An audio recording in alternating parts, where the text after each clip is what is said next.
2 Coríntios, capítulo 12. Nós vamos ler apenas os primeiros 10 versículos. Que a palavra possa falar ao seu coração.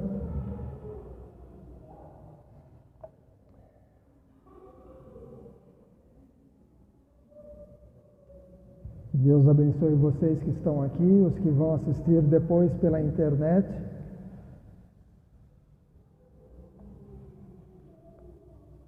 Segunda Coríntios, capítulo 12, versículo 1 em diante.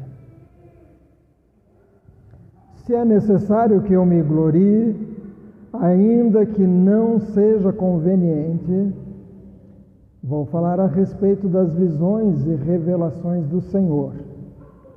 Conheço um homem em Cristo que há 14 anos, Paulo está falando dele mesmo, que há 14 anos foi arrebatado até o terceiro céu.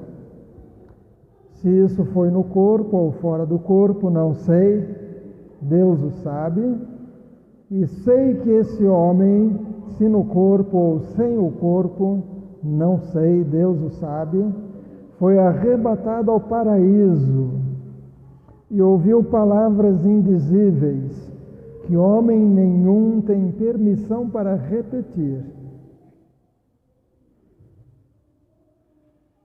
Desse eu me gloriarei, não porém de mim mesmo, a não ser nas minhas fraquezas. Pois se eu vier a gloriar-me, não serei louco, porque estarei falando a verdade. Mas evito fazer isso para que ninguém se preocupe comigo mais do que vê em mim ou do que ouve de mim. E para que eu não ficasse orgulhoso com a grandeza das revelações, foi-me posto um espinho na carne, mensageiro de Satanás, para me esbofetear, a fim de que eu não me exalte. 3 vezes pedi ao Senhor que o afastasse de mim. Então ele me disse: a minha graça é o que basta para você, porque o meu poder se aperfeiçoa na fraqueza.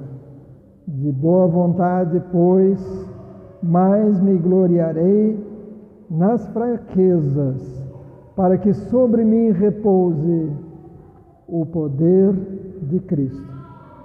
Por isso sinto prazer nas fraquezas, nos insultos, nas privações, nas perseguições, nas angústias, por amor de Cristo. Porque quando sou fraco, então é que sou forte. Amém? A graça de Deus. Versículo 9 diz: então ele me disse, a minha graça te basta. Graça significa favor imerecido. É um favor que nenhum de nós merece. Nenhum de nós merece a graça de Deus. É algo que Deus decide fazer. Ele tomou a iniciativa, Ele cuidou de tudo e nós não merecemos. Na Bíblia você vai encontrar também a palavra graça se referindo à formosura, por exemplo. Mas essa questão da graça, um favor imerecido, algo que Deus faz, e quando Ele faz, Ele não faz de conta-gotas. Esses dias eu tive que tomar alguns remédios para a cirurgia, e eu tinha que tomar 10 gotinhas no almoço, 10 gotinhas no café da manhã, 10 gotinhas na janta. Quando a gente fala de graça, não é Deus dando de conta-gotas sobre a vida da Edna, sobre a vida da Jaqueline, sobre a vida da Ju. Deus dá da sua graça numa quantidade que nós não merecemos. Aliás, a gente não merece a graça, mas Ele abençoa, e quando Ele abençoa, abençoa muito. Se nós formos olhar, por exemplo, em casa, como é que Paulo terminava suas cartas, ou Pedro, por exemplo, nós vamos ver que nas últimas palavrinhas, sabe quando você está conversando com alguém por telefone e na hora de falar o tchau, você diz algumas coisas. Se é seu filho que está indo para a escola, você diz boa aula, você vai em paz e volta em paz. Se é o marido que está indo para o trabalho, bom trabalho. Se é a esposa que está indo para o trabalho, bem, bom trabalho para você. As últimas palavras são geralmente de algo que nós desejamos de bom sobre a vida da outra pessoa. E Paulo, cada vez que ele escrevia uma das cartas, ele terminava incluindo a graça de Deus. Em casa, depois você pode olhar, começando lá em Romanos, por exemplo, ele fala graça a vós outros e paz da parte de Deus nosso Pai. Depois, em Coríntios, ele diz graça seja convosco e paz da parte de Deus nosso Pai. 2 Coríntios, ele diz graça a vós e paz da parte de Deus nosso Pai. Lá em Efésios, ele também diz no comecinho, graça a vós e paz de Deus nosso Pai.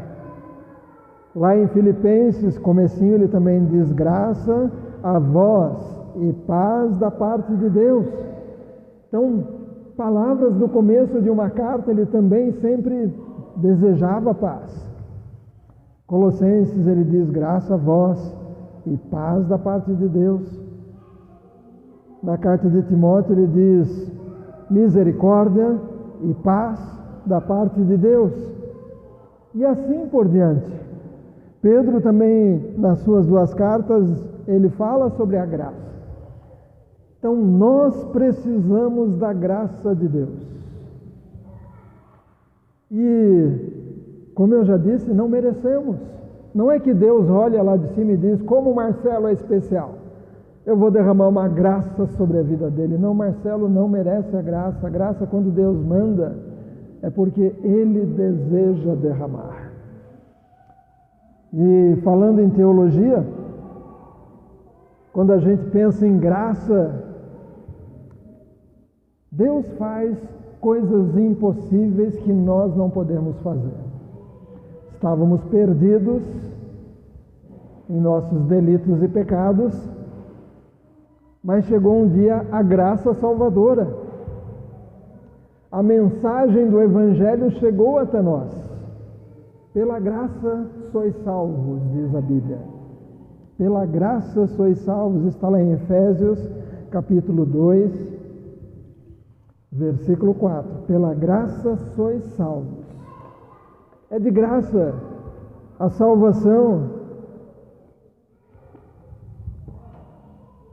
Não é algo que Deus está nos devendo algo, então Ele vai derramar uma graça. Mas a salvação é aquilo que nós chamamos de a primeira obra da graça. É por aí que começa tudo. Nas nossas reuniões de terça-feira, quando a gente tem um pedido de oração por alguém que está doente, e às vezes vem a informação, essa pessoa ainda não é crente, não conhece Jesus. Nós oramos por cura, mas oramos principalmente que aquela pessoa conheça Jesus. Porque não adianta nada a pessoa ter a cura, mas não ter Jesus. Não adianta nada a pessoa conseguir o emprego e continuar sem Jesus. Não adianta nada a pessoa se livrar dos vícios e continuar sem Jesus. Então a salvação é a primeira obra da graça. Deus, de graça, deseja derramar salvação sobre a vida das pessoas, e nós estamos incluídos aí.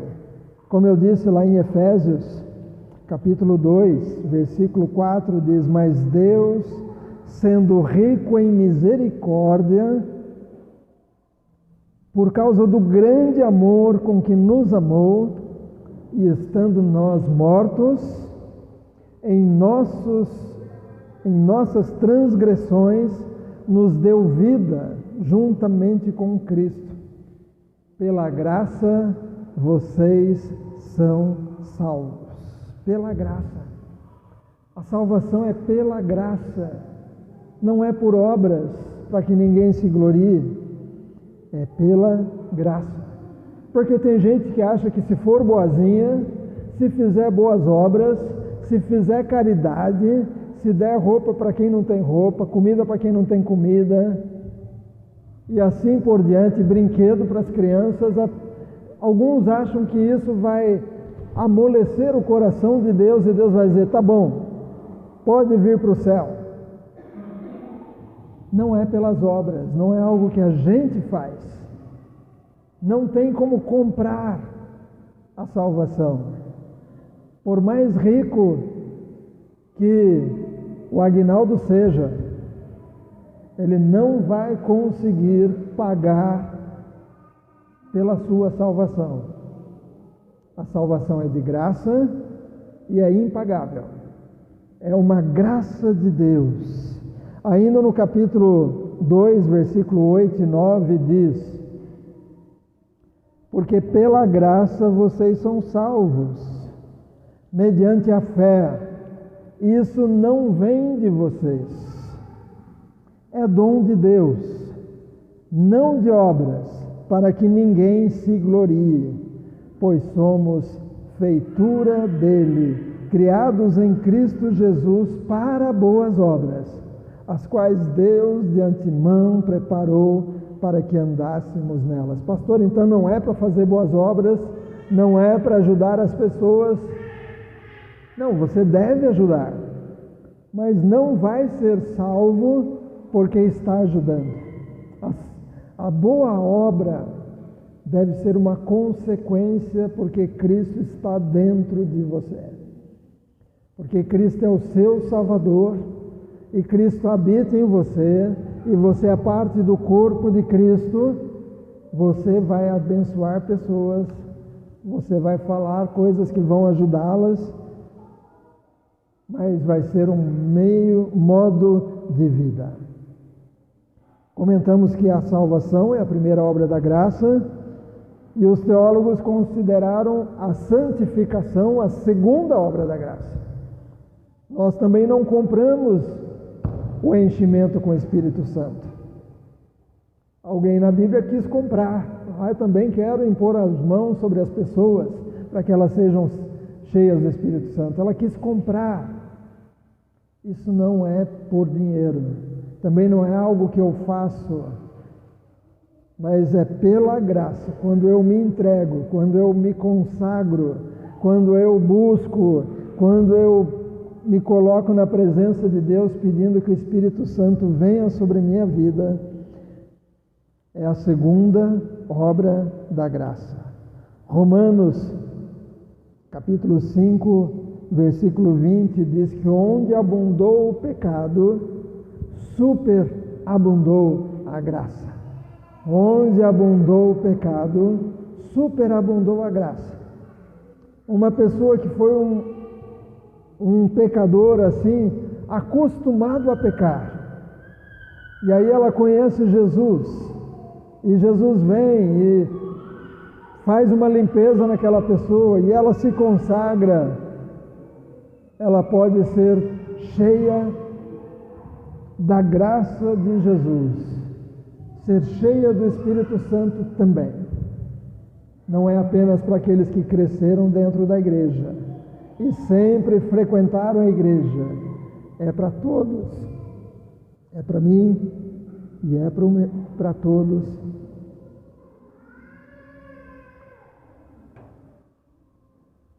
Que deseja. Segunda obra da graça. Mas há uma terceira obra da graça, que é a glorificação. É um dia termos esse corpo substituído. Deus vai fazer um recal. Às vezes os fabricantes dizem: quem é do ano tal, da marca tal, venham que nós vamos trocar algumas peças.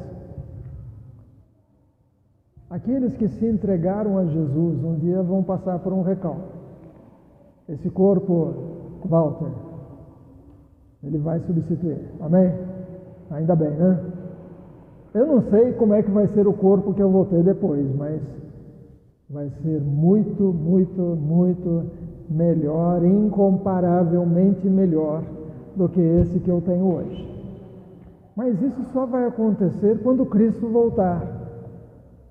Quando Cristo voltar, os mortos em Cristo ressuscitarão primeiro, receberão um corpo novo, sem intolerância a glúten, sem intolerância à lactose, sem pressão alta, sem precisar de óculos. Como vai ser bom, como vai ser ótimo. Às vezes eu fico meio atrapalhado porque eu quero ler alguma coisa, às vezes eu deito para cochilar um pouco, e aí de repente eu acordo e eu falo: será que já é hora de levantar?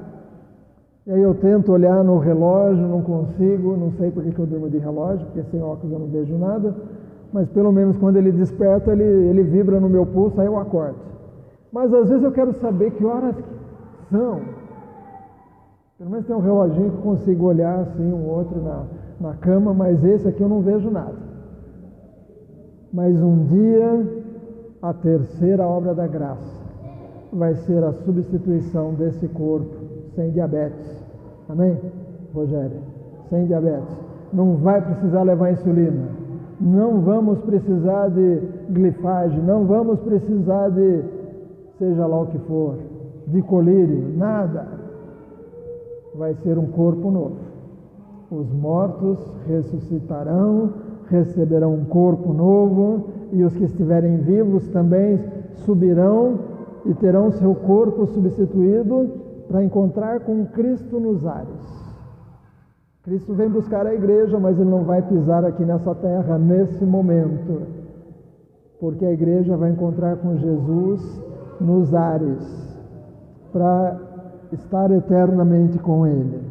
Então a graça, ela faz o que é impossível para nós: salvação, santificação, glorificação.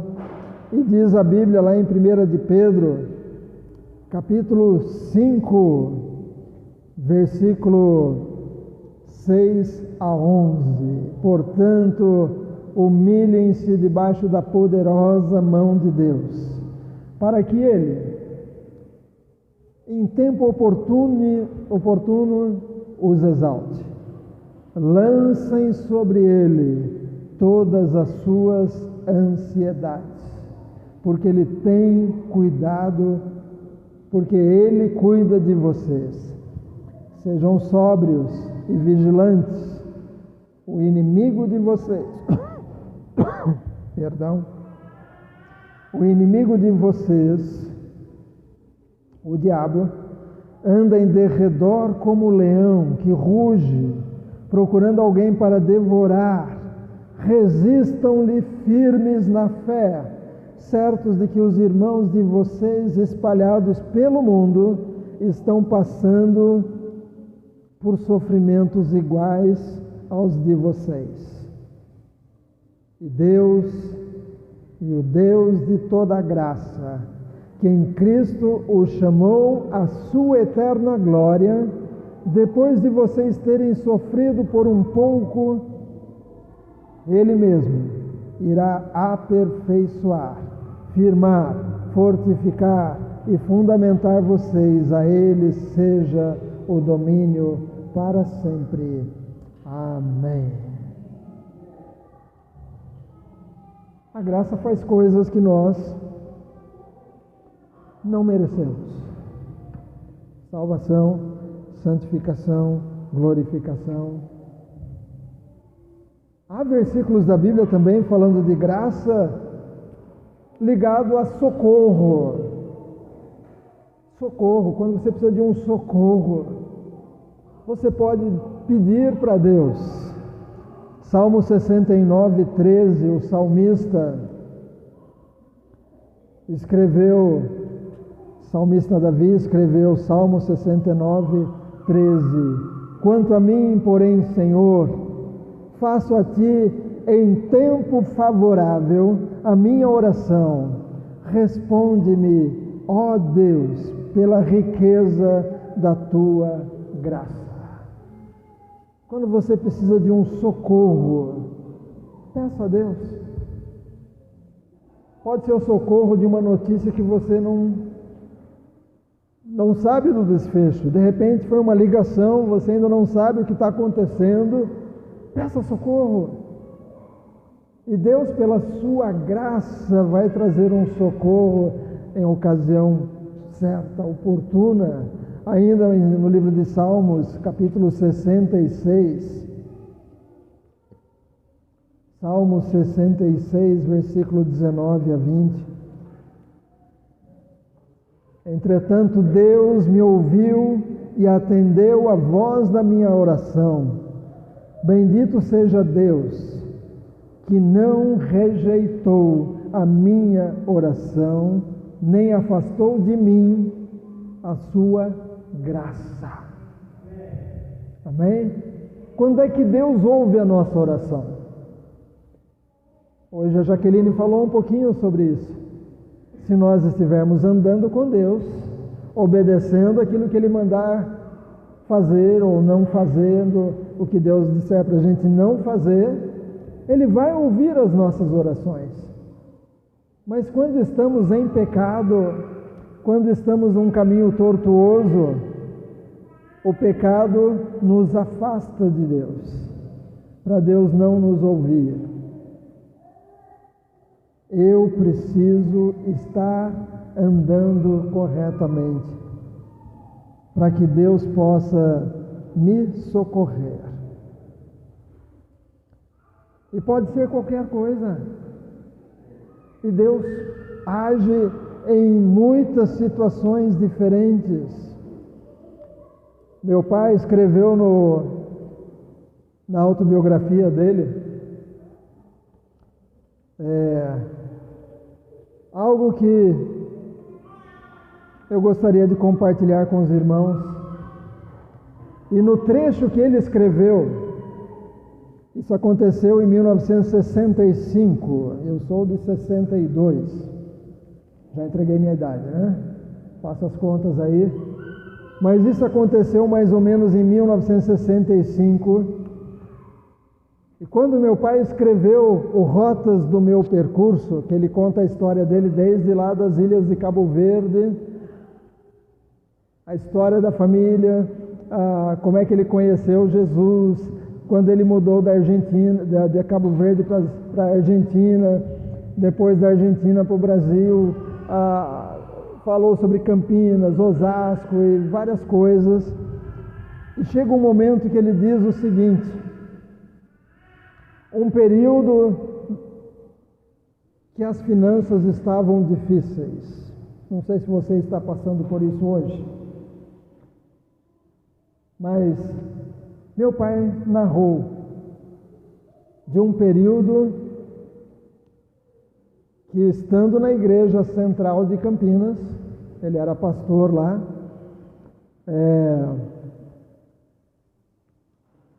e ele pôs o seguinte: foram 2 anos de muito trabalho e gozo na comunhão com os alunos. Ele estava também cuidando do seminário nessa época. Guardamos recordações das mais belas. Deus sempre esteve conosco. Meu pai escreveu: Deus sempre esteve conosco. E ele escreveu: recordo-me, certo domingo, não tínhamos o suficiente para pagar o ônibus. Não é como Elisete, que às vezes perde o ônibus, né, Elisete? Ela mora aqui do lado, e às vezes ela fala: o ônibus atrasou. Mas morávamos no Cambuí, e a Igreja Central na Francisco Glicério. E ele escreveu: não tínhamos o suficiente para pegar o ônibus para irmos à igreja. Meu pai, minha mãe, o irmão Samuel, a Maria Esther, o Manuel e eu. O Samuel já pagava uma passagem. Então, seriam pelo menos 3 passagens. A Maria Esther ainda não. Eu e a Guilhermina, minha mãe, sigilosamente combinamos. Ela e a nossa filha Maria Esther iriam de ônibus. Eu, Samuel, Manuel e Daniel, com quase 4 anos, está escrito aqui, iríamos a pé até a Igreja Central. Para fazer da situação, bolso vazio, uma maratona agradável, propus aos meninos uma competição envolvendo a parte masculina contra a feminina. Meu pai disse: vamos fazer uma disputa, os homens contra as mulheres. A Guilhermina e a Maria Esther viajariam de ônibus, e ele disse para nós, os meninos: e nós, os homens, os fortes, caminharemos numa vibrante disputa. Lá fomos nós numa das maiores alegrias, pai e filhos. Um limão um tanto amarguinho, ter que ir a pé para a igreja por falta de dinheiro, um limão um tanto amarguinho, transformado, e meu pai escreveu, com a graça de Deus, transformado, um limão amargo, transformado com a graça de Deus numa limonada refrescante. Os nossos filhos souberam muitos anos depois o que estava acontecendo. Se meu pai tivesse reclamado: nós vamos a pé porque estamos sem dinheiro, nós teríamos ido. Paz, irmão, Deus abençoe, bom te ver aí. Se meu pai tivesse reclamado: não temos dinheiro para pegar ônibus, a mamãe vai de ônibus com a Maria Esther e nós vamos ter que ir a pé, o caminho seria terrível, o caminho seria de reclamação, mas eles não passaram para nós a dificuldade. Alguns pais erram porque às vezes contam muita coisa para os filhos. Tem coisa que os filhos não precisam ficar sabendo. Depois vocês contam. Só anos depois, por exemplo, soubemos que quando comíamos batata frita lá em Osasco, no almoço e no jantar, e fazíamos a festa porque o almoço era batata frita, só depois soubemos que a batata era da horta do quintal. Mas na época meus pais não nos falaram: não temos comida, então vai ser batata frita. Aquela batata frita teria tido um sabor de tristeza. É interessante que nesse mesmo período, que meu pai estava sem dinheiro, tendo que ir de ônibus, a pé para Campinas com as crianças, ele escreveu na sua biografia: nessa conjuntura toda, isto em dezembro de 65, sendo obrigado a evitar gastos com transportes coletivos, certo dia, regressando ao nosso bairro, o sol do meio-dia, tive um pressentimento, ou seja, algo de Deus sobre a vida dele, cujo conteúdo escrevi e ainda guardo num pequeno calendário, propaganda da antiga concessionária Williams, oferecido por um jovem vizinho funcionário dessa empresa. Eu me lembro desse calendário, um calendário com alguns carrinhos, que ele guardava em cima da escrivaninha dele, Anos depois eu falava, mas por que não jogou esse calendário? Porque no final do ano a gente pega os calendários e joga fora, né? Mas aquele calendário estava guardado. E nesse calendário, voltando a pé da igreja, quando ele teve algo de Deus, ele escreveu o que Deus falou para ele. Nunca estiveste tão perto de um carro como hoje. Nunca estiveste tão perto de um carro como hoje. E ele escreveu isso no calendário.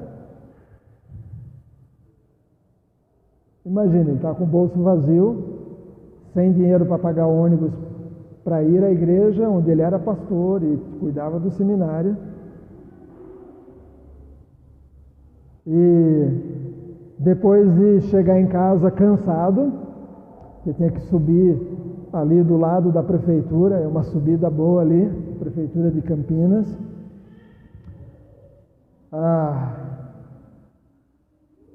Um pouco desanimado,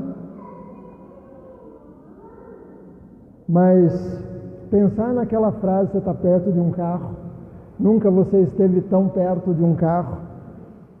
Naquela mesma tarde, domingo, depois de ter ido a pé para a igreja, naquela mesma tarde chegou à nossa casa o grande companheiro e amigo, pastor Abner Maia, o vovô da Vanner Nunes, vindo às pressas da cidade de Santos, com o seguinte edital publicado no Diário Oficial do Estado: o governador em exercício Laudo Natel, já ouviu esse nome? Laudo Natel? Mas o governador em exercício Laudo Natel doa veículos usados a instituições e a ministros religiosos. No dia seguinte, protocolamos nosso pedido, que resultaram em um Jeep 1951, que usamos por muito tempo. Um Jeep daqueles que tinha sido do exército, verde oliva. Nós 4 íamos atrás naqueles banquinhos de ferro. Era capota de lona, porta de lona, limpador de para-brisa só de um lado. O lado da minha mãe era uma manivelinha que tinha que fazer assim, ela tinha que ficar manivelando lá. E quando a gente ia para a igreja domingo de manhã, agora de carro, geralmente atrasados, meu pai tinha que passar numa gráfica para pegar o boletim de domingo. E quando ele fazia aquela curva ali perto da prefeitura, ele fazia tão rápido que a porta de um lado abria. Então nós apelidamos aquela curva de viradinha do boletim, né? A gente falava viradinha do boletim. Até hoje eu sei onde é essa viradinha do boletim. Mas a graça de Deus, meu pai escreveu, transformou uma limonada um tanto azeda, aliás, um limão um tanto azedo, numa limonada saborosa. Eu não sei o que você está passando, não sei se é situação financeira, não sei se é saúde, eu não sei o que é.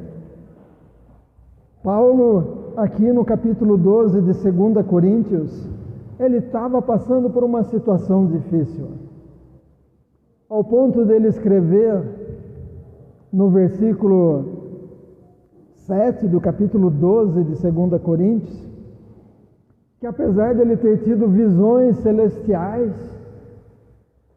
ter escutado coisas que ele não podia nem falar, ele diz que havia nele um espinho na carne, para que ele não ficasse orgulhoso. Alguns acham que talvez fosse alguma enfermidade nas vistas, porque ele assina algumas cartas dizendo que ele ditava a carta, alguém escrevia o evangelho, a epístola que ele estava mandando, e no final ele assinava, para ficar claro, sou eu, o que está escrito aqui, eu que mandei, eu que ditei. Tem uma das cartas que ele diz, vejam com que grandes letras eu estou assinando, porque ele talvez não estava enxergando muito bem. Em uma das cartas, ele diz para os irmãos, eu sei que vocês poderiam até mesmo tirar os olhos para me dar. Mas aqui nesse trecho de 2 Coríntios, ele está dizendo que 3 vezes, versículo 9, versículo 8 do capítulo 12, 3 vezes pedi ao Senhor que o afastasse, que afastasse esse espinho da carne. 3 vezes. Então ele me disse, a minha graça é o que basta para você. A minha graça. Às vezes nós achamos que Deus sempre tem que responder do jeito que a gente está pedindo. Deus, eu preciso da tua graça, eu preciso que o Senhor faça isso. Às vezes Deus não faz o que a gente gostaria que Ele fizesse. No caso de Paulo, que talvez orou por muita gente e pessoas foram curadas, que talvez fez tantos milagres, mas no caso dele, ele pediu que aquele espinho na carne fosse retirado e Deus disse, a minha graça te basta. A minha graça te basta.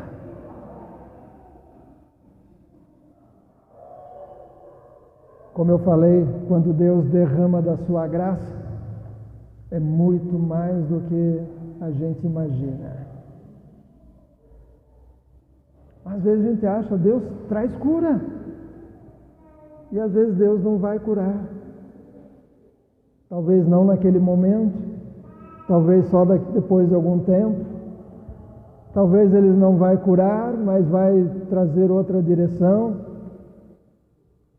Paulo escutou, a minha graça te basta, porque o meu poder se aperfeiçoa na sua fraqueza. A graça de Deus também está incluída quando Ele não responde aquilo que a gente estava pedindo com tanto fervor. Talvez você jejuou, talvez você orou por muitos dias, talvez você entregou para Deus já muitas vezes e Ele não fez do jeito que você pediu. Mas a graça de Deus, ela é suficiente. E aí quando Paulo entendeu isso, quando Paulo entendeu essa palavra de Deus, a minha graça te basta, ele não pediu mais para tirar o espinho da carne. Porque ele compreendeu que Deus estava dizendo, eu não vou te curar, se for o caso daquela vista que a gente imagina. Mas seja lá o que for, o espinho na carne, Deus disse, eu não vou tirar esse espinho da sua carne. Não vou tirar, a minha graça te basta. E andando na graça de Deus, Paulo pôde dizer aqui, de boa vontade, ali no versículo 9, de boa vontade, pois, mais me gloriarei.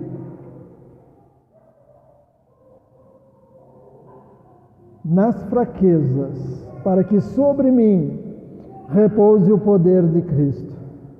Por isso sinto prazer nas fraquezas, nos insultos, nas privações, nas perseguições, nas angústias por amor de Cristo, porque quando sou fraco, então é que sou forte. Mas há muita gente hoje, há muito crente hoje, que a gente brinca crente Nutella. Hoje tem a geração Nutella, né? Nutella é aquele potinho que todo mundo gosta de comer, docinho. A gente cresceu comendo bala soft, né? E quando engolia dava um trabalho, porque não tinha um furo, parecia um botão. A gente cresceu comendo aqueles doces de, acho que era goiabada, que vinham numa casquinha pequenininha assim, que a gente comia o doce, banana, isso, bananada. E a gente comia a casquinha também, porque não queria perder nada. Parecia um isopor aqui, mas a gente comia. A gente bebia que suco, um saquinho desse tamanhinho, que fazia 5 litros. E era festa. A gente andava com o pé no chão. A gente brincava na rua. Mas hoje tem uma geração Nutella, que não come qualquer coisa, não veste qualquer roupa, não sabe fabricar brinquedo com um chuchu do quintal e 4 palitinhos, não é, Eunice? Virava uma vaquinha, espetava 4 palitos de fósforo usado e virava uma vaquinha. Era só se tinha 6 era melhor, porque já fazia o chifrinho em cima da espiga de milho, virava a boneca, o cabelo da boneca. Mas hoje tem uma geração Nutella, e tem muito crente Nutella hoje que não quer passar por problema, não quer passar por dificuldade, se não espana, se não ficar de mal com Deus, fica de bico. Paulo está dizendo que depois que ele entendeu essa palavra de Deus, a minha graça te basta, eu não vou responder esse seu pedido de oração, tá bom? E aí Paulo diz, tá bom? Eu recebo a graça, e Paulo pôde passar por situações difíceis e permanecer firme até o fim. Vamos terminar com 2 Coríntios, capítulo 5, versículo 7. 2 Coríntios, capítulo 5, versículo 7.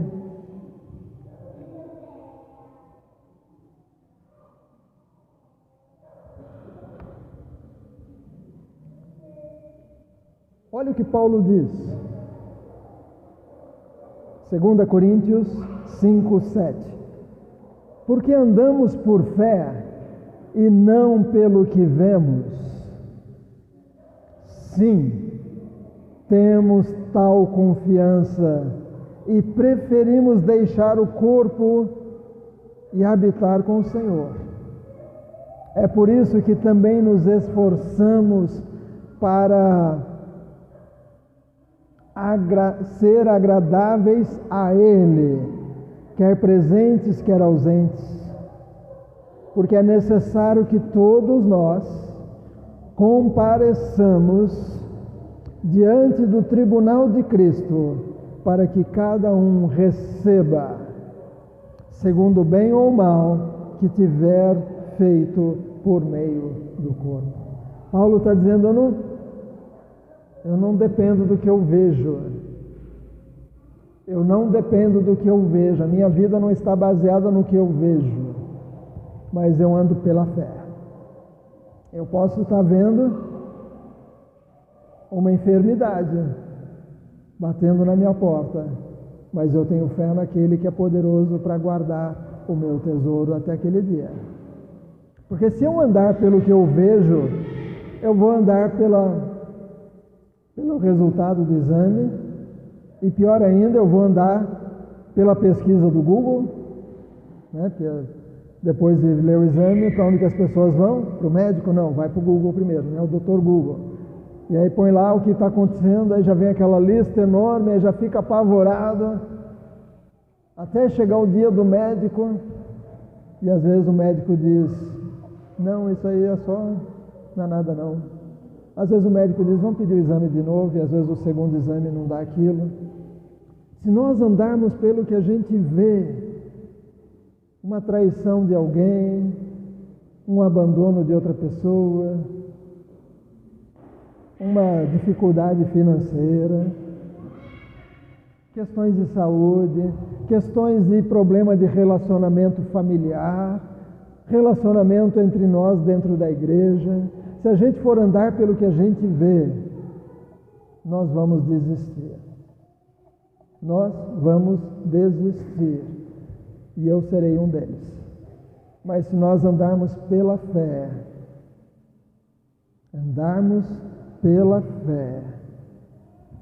nós estaremos andando na certeza de que a graça de Deus nos basta. A minha graça te basta. A minha graça. Durante a semana, seja dentro de casa ou fora de casa, trabalhando, estudando, passeando, lembre-se da graça de Deus, que é de graça, você não compra, você não merece. É Deus derramando graça. E ainda é graça quando Ele não responde do jeito que a gente gostaria. Ainda é a graça de Deus. Porque nós só conhecemos o hoje. Eu não sei o que vai acontecer amanhã. E às vezes Deus não age de um jeito, porque Ele sabe que se Ele fizer do jeito que estamos pedindo, lá na frente nós teremos alguma dificuldade. Às vezes Deus vai responder: a minha graça te basta. A minha graça te basta, Edna. O meu poder se aperfeiçoa na sua fraqueza. A graça de Deus. E essa graça continua ativa hoje, Aline. Essa graça continua em grande quantidade, porque o Deus de ontem é o mesmo Deus de hoje e continuará eternamente. E quando Ele derrama a sua graça sobre a vida da Dona Fátima e o Sr. Antônio que vieram visitar a Thalita, quando Deus derrama da sua graça, ainda que a figueira não floresça, no curral não haja gado, o fruto da oliveira minta, lembrei dessa passagem agora, mas a pastora acho que lembra onde está, acho que é Abacuque. Abacuque 3, 18 a 19. Depois pesquisa em casa, Abacuque 3. O autor está dizendo, ainda que, se fosse hoje ele diria, ainda que a conta no banco está negativa, ainda que o chefe parece que vai me demitir amanhã, ainda que parece que vai acontecer algo na cidade amanhã, no país daqui a 3 dias, ainda que, todavia, eu me alegrarei no Senhor. A graça de Deus. Vamos orar? Ó Deus,